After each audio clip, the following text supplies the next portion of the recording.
Good morning बच्चों। मैं जितेश कुमार मिश्रा, शारदेवी महाविद्यालय अंडा से आप सबके लिए आज उसी डबल अकाउंट सिस्टम का मैं एक प्रैक्टिकल क्वेश्चन आप लोगों के सामने लेकर के आ रहा हूं। आप लोगों ने बच्चों बहुत सारी चीजें मुझे बताई हैं। बहुत सारे बच्चों को ये प्रॉब्लम आ रही थी। कल उन्होंने बताया कि मैंने 4 खाते बनाने के लिए दिखाए। उसमें मैंने कहा कि शुरुआत के 2 खाते हम पहले एक बनाते थे, लेकिन अब वो 2 बनाते हैं, जिसमें हमने रेवेन्यू अकाउंट और नेट रेवेन्यू अकाउंट का नाम लिया। उसके बाद मैंने बताया कि हम लोग पहले चिट्ठे में, सामान्य चिट्ठे में पूंजी को डाल करके एक ही चिट्ठा बना लिया करते थे, लेकिन अब ऐसा नहीं है। अब हम लोग पूंजी के लिए एक अलग पूंजी खाता और चिट्ठे के लिए साधारण चिट्ठा एक अलग से हम लोग बनाते हैं, ये भी मैंने बताया। तो ज्यादातर बच्चों ने मुझसे ये डाउट क्रिएट किया था कल कि सर ये डिफर कर पाना बहुत मुश्किल हो पा रहा है कि रेवेन्यू और नेट रेवेन्यू अकाउंट में क्या क्या चीज लेकर के जाए, क्या क्या चीज लेकर के नहीं जाए। तो जनरली बच्चों मैंने कल भी ये चीज एक चीज की थी, अगर आप ध्यान देंगे तो मैंने कहा था कि रेवेन्यू और नेट रेवेन्यू दोनों के बीच में फर्क सिर्फ इतना होगा कि रेवेन्यू में कोई भी सार्वजनिक कंपनी जो होगी, सार्वजनिक सुविधाएं प्रदान करने वाली कंपनी, वो केवल अपने वार्षिक संचालन के खर्चों को या वार्षिक संचालन की आय को ही लिखेगी, ठीक है। जबकि नेट रेवेन्यू अकाउंट में क्या होगा, नेट रेवेन्यू अकाउंट में भी खर्चे और आय तो दिखाए जाएंगे, लेकिन एक ऐसे खर्चे और ऐसे आय दिखाए जाएंगे जिनका वार्षिक संचालन से कोई संबंध नहीं होगा। आइए उसी को और ज्यादा अच्छे से क्लियर करने के लिए मैं एक क्वेश्चन आप लोग के सामने समझाने की कोशिश कर रहा हूं। ये क्वेश्चन बच्चों आप लोग को मिलेगा, साहित्य भवन पब्लिकेशन की बुक है, जो कि एमकॉम के लिए हमें बताई गई है। एमकॉम के सेकंड सेमेस्टर के लिए एडवांस अकाउंटिंग की ये बुक है, साहित्य भवन पब्लिकेशन से। पेज नंबर 780 में आप देखेंगे एक क्वेश्चन है। मैंने कल बताया था कि सार्वजनिक सेवा प्रदान करने वाली संस्था कोई भी हो सकती है, वो बिजली प्रदान करने वाली भी हो सकती है, जल प्रदान करने वाली भी हो सकती है, रेलवे वाली भी हो सकती है। बिजली और जल के बारे में मैंने अपने पिछले की जो वीडियोस मैंने बनाई है उसमें मैंने आप लोगों को उदाहरण पे बहुत सारी बातों के बारे में बताया था। कुछ बच्चों ने ये भी बोला कि सर अगर रेलवे के बारे में अगर ऐसा हो, रेलवे संस्थान के बारे में हम बात करें, तो उसके लिए सर कैसे खर्चे जो होंगे वो रेवेन्यू अकाउंट में यानी कि वार्षिक संचालन में क्या समझ करके ले जाएंगे, और किन खर्चों को क्या समझ करके हम लोग नेट रेवेन्यू अकाउंट में लेकर के जाएंगे। तो चलिए, मैंने आज जो क्वेश्चन उठाया है आपकी पेज नंबर 780 पे जो क्वेश्चन है वो रेलवे संस्थान से ही संबंधित एक क्वेश्चन है। बच्चों उस क्वेश्चन को चलिए मेरे साथ पढ़ेंगे। उसमें लिखा हुआ है कि निम्न शेषों से उत्तरी रेलवे का 31 मार्च 2014 को समाप्त होने वाले वर्ष का रेवेन्यू, नेट रेवेन्यू और पूंजी खाता और साधारण चिट्ठा हमको बनाना है। इस क्वेश्चन में बच्चों देखिए, शुरू में ही आपको एक बार में सारा का सारा डिटेल दे दिया गया है। एक बात आप लोग ये ध्यान रखेंगे, जब कभी भी आपको क्वेश्चन दिया जाएगा और यदि किसी क्वेश्चन में चारों खाते आपको इस तरीके से, जैसा कि इस क्वेश्चन में बताया है, बनाने के लिए दिया गया है, तो ये बात आप लोग को वहां पे ध्यान रखनी पड़ेगी कि आप लोगों को सबसे पहले क्वेश्चन एक बार टोटली टॉप टू बॉटम आपको रीड करना है। रीड करने के बाद में आपको एक पता लगाते जाना है कि कौन सी चीजें हमको रेवेन्यू में लेके जानी है, कौन सी नेट रेवेन्यू में लेके जानी है। बहुत ज्यादा डिटेल बच्चों को मैं नहीं कर रहा हूँ पढ़ने के लिए, तो आपके पास पुस्तक है, आप खुद पढ़ सकते हैं। ध्यान इस बात का जरूर दीजिएगा। मैं डायरेक्ट सॉल्यूशन दूंगा बच्चों। इसमें शुरुआती इंफॉर्मेशन में आपको बहुत सारी चीजें बताई गई हैं, जैसे कि पार्क की देखभाल करना, लोकोमोटिव पावर, यात्रियों को ले जाने के में प्राप्त होने वाली आय, पार्सल से प्राप्त होने वाली आय, दर व कर, किराया व्यय, ये सब उसके खर्चे, आय, बहुत सारी चीजें बताई गई हैं। पूंजी खाते को बनाने के लिए जो हमको स्थायी संपत्तियों की जरूरत या स्थायी दायित्वों की जरूरत पड़ती है, वो देखिए आपको सवाल के निचले हिस्से में एक अलग से लाइन लिख करके समझाया हुआ है, अर्थात उसके लिए किसी भी प्रकार का कोई कंफ्यूजन क्रिएट करने की कोई जरूरत नहीं होगी। आपको बड़ी आसानी से नीचे में समझ में आ जाएगा। तो पूंजी खाता तो बड़े आराम से क्लियर हो जाएगा। तो बच्चों चलिए, मैं पूंजी खाता और चिट्ठे की बात अभी फिलहाल नहीं कर रहा हूं, मैं आपको बना करके दिखाता हूं अभी 2 खाते। एक तो होगा हमारा कौन सा खाता, रेवेन्यू अकाउंट, ठीक है, रेवेन्यू अकाउंट, और दूसरा मैं बनाने वाला हूं बच्चों आप लोगों के लिए नेट रेवेन्यू अकाउंट। इन दोनों को बच्चों में एक साथ बनाना इसलिए चाहता हूं आपके सामने, क्योंकि आपका जो डाउट है कि सर कैसे आप डिफरेंस करते हैं कि कौन सा जो मद है हम लोग रेवेन्यू में लेकर के जाएं और कौन सा मद हम लोग नेट रेवेन्यू में लेकर के जाएं, इसको डिफरेंस हम लोग नहीं कर पा रहे हैं। तो बस उसी को समझाने के लिए मैं आज इस सवाल में रेवेन्यू और नेट रेवेन्यू एक साथ बनाने वाला हूं। एक एक करके बाय सीक्वेंस वाइज मैं सारे क्रमों को पढ़ता जाऊंगा और एक एक चीज को मैं आपको समझाता चला जाऊंगा। चलिए, शुरू करते हैं। ये तो आप जनरली जानते ही हैं, डेबिट क्रेडिट होता है, विवरण राशि। मैं क्वेश्चन से स्टार्ट करता हूं। सबसे पहले इसमें देखिए, सबसे पहले बच्चों क्या लिखा हुआ है। पहला लिखा हुआ है पथ की देखभाल।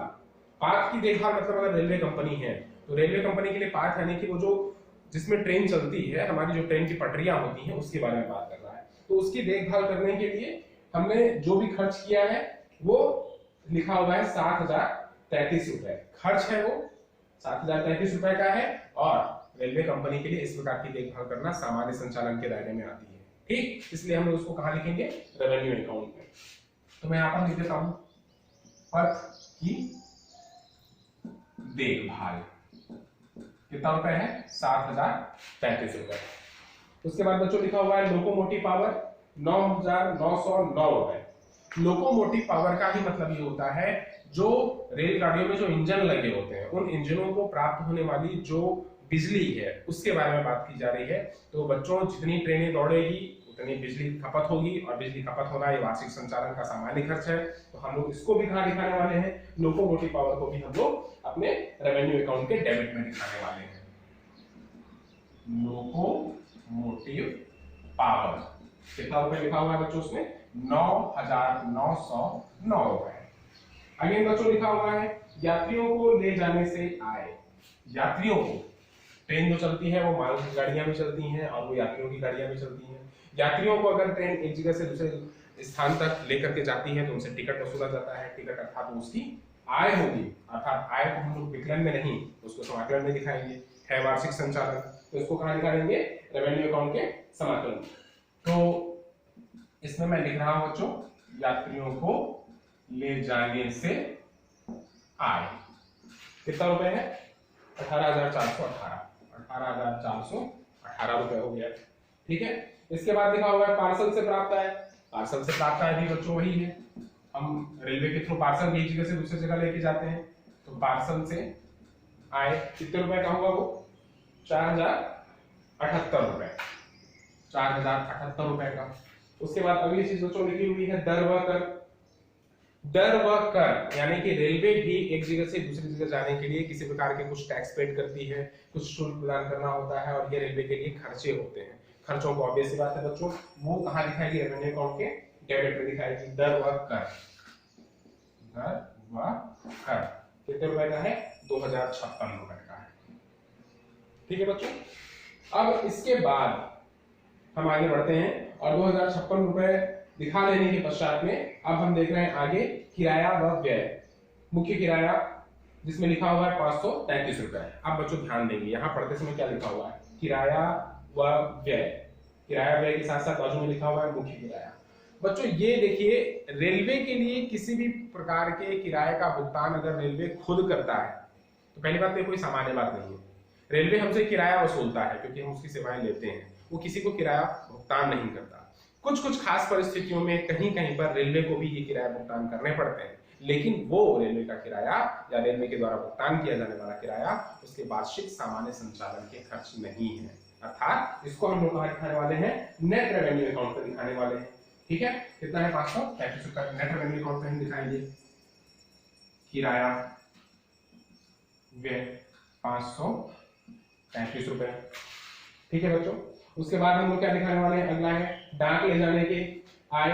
आय है साफ साफ लिखा हुआ है तो हम लोग डाक भी यानी कि पार्सल के साथ साथ पत्र भी यहाँ से वहां चले जाते हैं। तो डाक से हमको ले जाने से आय हुई है, कितने रुपए की आय है वो, 669 रुपए की, 669 रुपए हमारे पास में।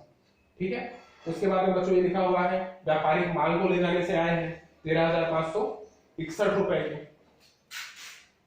व्यापारिक माल से हमको आय हुई है 13,561 रुपए की। इसके बाद बच्चों क्या हुआ है, देखो खनिज पदार्थों के बारे में बताया हुआ है। खनिज पदार्थ को एक जगह से दूसरी जगह ले जाने पर फिर से हमको आय होती है, ये भी हमारी सामान्य आय है 14,348 रुपए। 14,348 रुपए किससे हुई है, खनिज पदार्थों को एक जगह से दूसरी जगह ले जाने से उनकी आय हुई है। खनिज पदार्थ भी हमारे हो गए। उसके बाद यातायात व्यय यानी कि जो रेलवे के खर्च हैं एक जगह से दूसरी जगह ले जाने के लिए जो खर्चे रेलवे करती है उसको यातायात व्यय कहा गया है और इसको यहाँ पर कहा जाएगा हमारे डेबिट साइड में। क्योंकि ये सामान्य है, ये तो होना ही है। यातायात व्यय कितने रुपए का लिखा हुआ है? 9,235 रुपए, 9,235 रुपए। उसके बाद बच्चों अगला क्या लिखा हुआ है? अगला लिखा हुआ है इसमें पट्टे की पटरियों पर किराया, पट्टे की पटरियों पर किराया 2,062 रुपए। अब देखेंगे बच्चों ये चीज क्या है। पट्टे की पटरियों पर किराया मतलब फिर से रेलवे के द्वारा किया जाने वाला कोई किराए का भुगतान, मतलब रेलवे, फिर मैं वही बता रहा हूँ, रेलवे जो किराए का भुगतान करता है वो कोई सामान्य खर्चा नहीं है, वो हमेशा रोज आए दिन नहीं करते हैं, कभी कभार होने वाले उनके लिए खर्चे हैं, मतलब ये वार्षिक सामान्य संचालन के खर्चे नहीं है।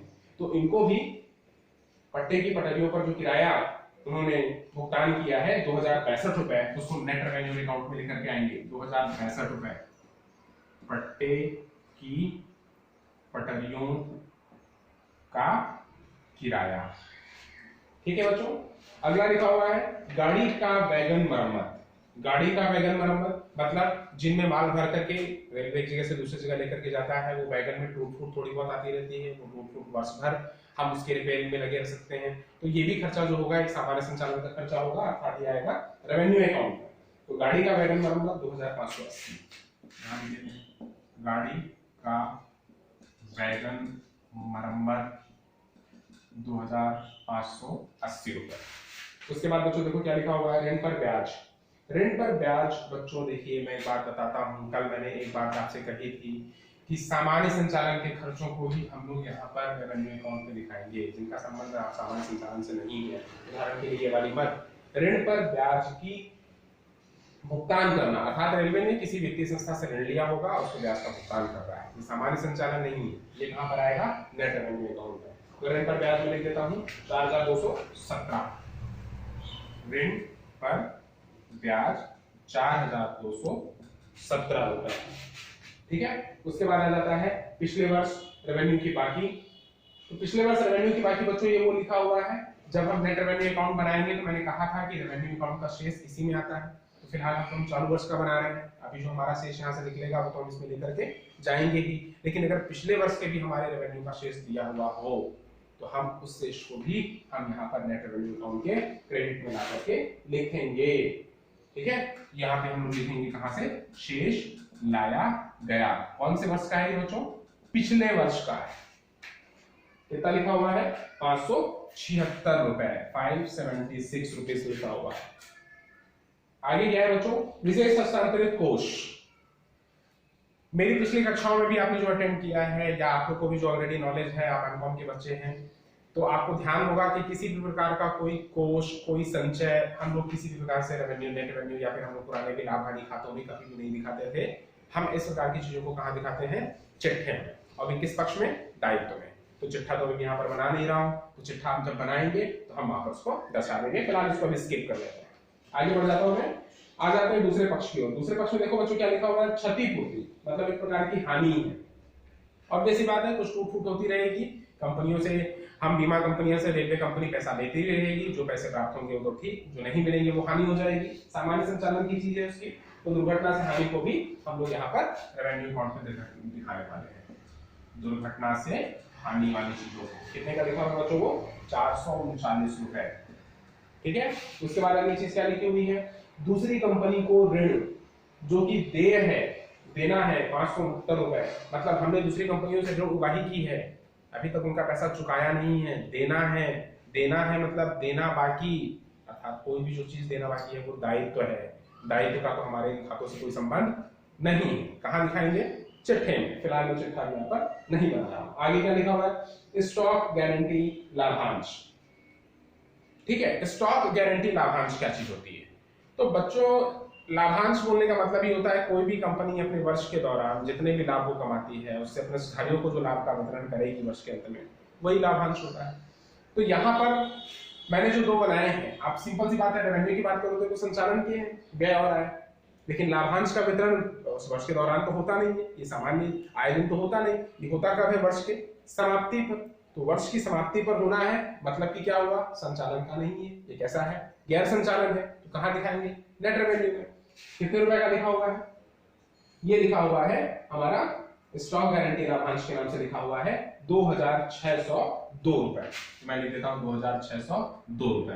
किसके नाम से है देना पड़ेगा? ये लाभांश के नाम से है, हमारे लिए एक खर्चा हानि ही, इसलिए डेबिट में दिखा रहा हूं। फिर आगे बढ़ते हैं बच्चों, लेनदार है साफ साफ, लेनदार तो सब जानते हैं, दायित्व में दिखाया जाता है, यहाँ नहीं आएगा। आगे लिखा हुआ है कंसोल प्रतिभूति में विनियोग। कंसोल प्रतिभूति में विनियोग, विनियोग बच्चों ध्यान देंगे, जैसे विनियोग शब्द का नाम आता है हमारे दिमाग में तुरंत एसेट आ जाएगी। एसेट मतलब होती है संपत्ति, और संपत्ति को यहाँ पर नहीं लिखेंगे। क्लियर? आगे बढ़ते हैं। लिखा है बच्चों स्टॉक स्टोर्स रहतिया। रहतिया मतलब स्टॉक हुआ, आप सब जानते हैं। स्टॉक कहाँ दिखाते हैं? चिट्ठे में दिखाते हैं, यहाँ नहीं लिखेंगे। अगेन बैंक में रोकड़, ये भी बच्चों संपत्ति ही है। उसके बाद क्या लिखा हुआ है? बैंक का ब्याज। बैंक का ब्याज बच्चों मतलब हमारे लिए क्रेडिट में भी यहाँ पर पुस्तक में लिखा हुआ है बाजू में, इसका मतलब है हमको किसी प्रकार की प्राप्ति है। जैसे ब्याज का भुगतान हमारे लिए एक प्रकार का गैर संचालन व्यय है, वैसे ही ब्याज की प्राप्ति हमारे लिए गैर संचालन आय कहलाएगी। कितने रुपए की है? 80 रुपए की। हम यहाँ पर लिखेंगे ब्याज कितने रुपए का हुआ? वो 80 रुपए का। इसके बाद बच्चों क्या लिखा हुआ है? अग्नि बीमा कोष। कैसे नाम आया? कोष, कोष अर्थात चिट्ठे में जाएगा, दायित्व पक्ष की ओर जाएगा। अगेन लिखा हुआ है यातायात के खाते से प्राप्त राशि।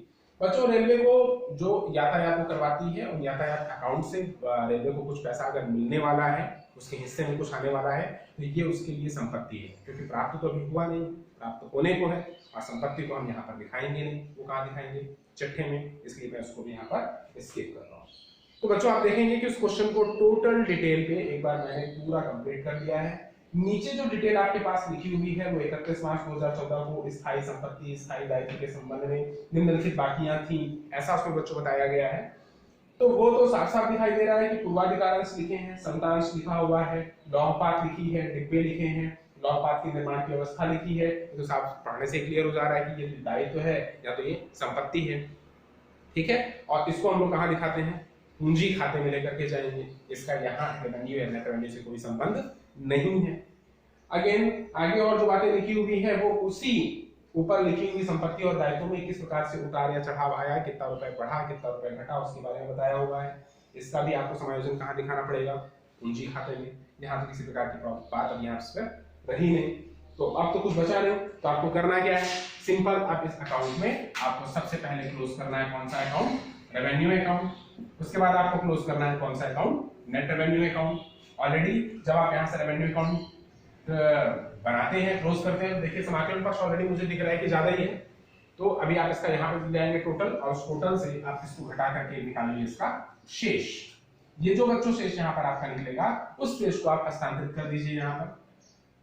फिलहाल बच्चों मैंने अभी कैलकुलेटर नहीं रखा हुआ है, मैं आपको सिर्फ बता रहा हूँ, आप करिएगा, आपको यहाँ पर शेष निकल जाएगा। इसके आगे जो मैं पूंजी और वाली अकाउंट बनाऊंगा, पूंजी और चिट्ठे के अकाउंट, उसमें मैं आपको उसको भी क्लियर कर दूंगा।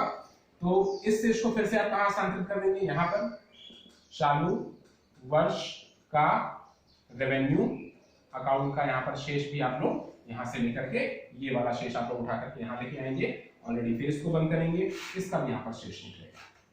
ठीक है बच्चों, मैं आज की ये वाली वीडियो अभी फिलहाल यहाँ रोकता हूँ। वीडियो ज्यादा लंबी हो जाएगी तो मैं पोस्ट भी नहीं कर पाऊंगा, इसके लिए मुझे यहाँ पे वीडियो रोकना होगा। मेरा मेन उद्देश्य ये था, मैं आपको किसी क्वेश्चन से ये समझा सकूं कि रेवेन्यू और नेट रेवेन्यू अकाउंट को जब एक साथ बनाने को आ जाए तो हम क्वेश्चन को पढ़कर कैसे समझें कि कौन सी चीज रेवेन्यू है, कौन सी चीज नेट रेवेन्यू। फिर से दोहराऊंगा, जो चीजें संचालन से संबंधित है वो रेवेन्यू में जाएगी, जो चीजें गैर संचालन चीजें हैं वो नेट रेवेन्यू में आएगी। इसके बाद मैं फिर से अगली जो वीडियो बनाऊंगा उसमें मैं चर्चा करूंगा पूंजी खाते के और चिट्ठे के, साधारण चिट्ठे की। आशा करता हूं आपको बहुत अच्छे तरीके से भी समझ में आया होगा। जो और भी कमियां होंगी, जो डाउट होंगे, आप डायरेक्टली मेरे से पूछ सकते हैं। मैंने अपने YouTube चैनल में आपको अपना लिंक भी दिया हुआ है, मेरा मोबाइल नंबर भी उस पे है, आप डायरेक्ट उस पे व्हाट्सएप करके भी मुझसे पूछ सकते हैं। चलिए इस वीडियो को यहीं पर विराम देते हैं, फिर अगली वीडियो के फिर मुलाकात होगी, तब तक के लिए धन्यवाद।